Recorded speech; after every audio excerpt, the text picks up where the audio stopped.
moved to the Middle Colonies, I had no idea what I was in for. We were hated by all, and the work was terrible. My family moved to the Southern Colonies thinking we could have a better life, but disease has taken much of my family, and the sweltering heat is unbearable. But then we experienced the New England Colonies. I'd begun to give up on the prospect of a happy life and thought only of it as a continuous flow of unbearable work, conflict, death, and hardships. However, New England gave me my life back. I was happy again and enjoyed my family and work once more.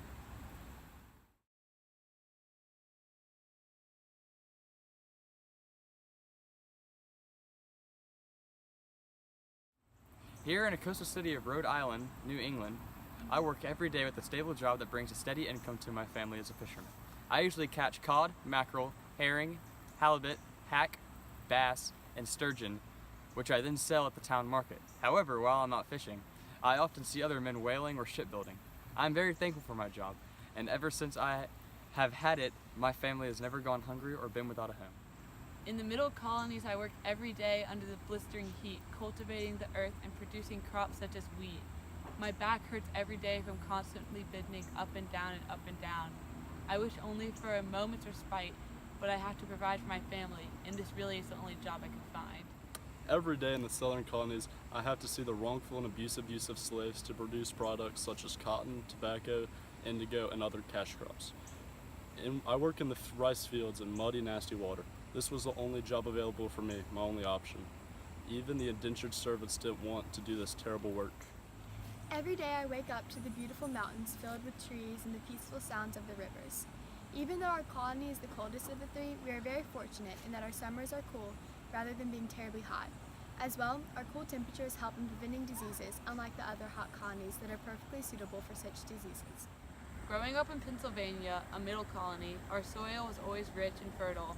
However, no amount of prosperous farming could replace the devastating and horrifying events I had to experience, as my farm was overrun by many Frenchmen and blood-craving Indians.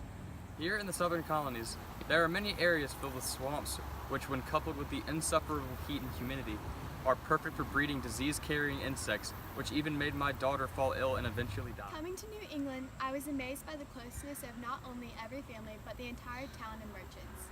In addition, being a Puritan in England and constantly fearing persecution from the king, I rejoice in being able to freely practice my religion. In the Middle Colonies, sadly, my life and that of my culture is primarily focused upon my housework, cooking, and sewing. However, it's not just us women who know little besides what we are taught to do, being primarily work. As for my brother, he wakes before dawn every day to the fields and learns how to cultivate the earth from my father, who in turn learned from his father. Being the son of a plantation owner in Georgia, I know I should have a different viewpoint on the widespread use of slavery. However, every day as I look outside and see the African Americans hard at labor, to no benefit or prosperity of their own, I know it simply cannot be right or just. In addition, it scares me to watch as the African Americans and slavery become the backbone of our culture, labor, and society.